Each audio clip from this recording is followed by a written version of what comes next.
Hi all, இன்னைக்கு நம்ம பார்க்க போகிற டாபிக் இந்தியன் பாலிட்டியிலேருந்து Indian planning commission. Indian planning commission prime minister was the chairman of planning commission. பிரதமர் தான் இந்தியன் பிளானிங் கமிஷனோட தலைவர். Jawaharlal Nehru was the founder of Indian planning commission. Jawaharlal Nehru அவர்கள் தான் இந்தியன் பிளானிங் கமிஷனோட நிறுவனராக இருந்தார். Planning Commission was an institution in the government of India which formulated India's 5-year plans. இந்த planning கமிஷனுங்கிறது நம்ம இந்திய அரசாங்கத்தால் உருவாக்கப்பட்ட ஒரு நிறுவனம். இதோட பணி என்ன அப்படின்னு பார்த்தீங்கன்னா, இந்தியாவுக்கு என்னென்ன 5-year பிளான்ஸ்லாம் தேவைப்படும் அப்படிங்கிறத வடிவமைச்சு சொல்கிறது தான் இந்த இந்தியன் பிளானிங் கமிஷனோட work. Planning commission was formed in 15th March 1950.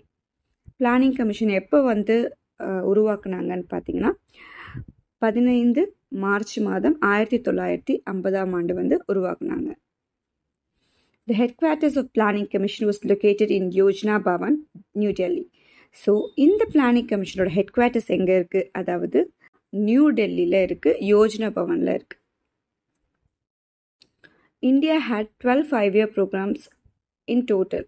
So மொத்தம் எத்தனை 5-year பிளான் இருந்துச்சு அப்படின்னு பார்த்தீங்கன்னா 12 5-year ப்ரோக்ராம்ஸ் இருந்துச்சு.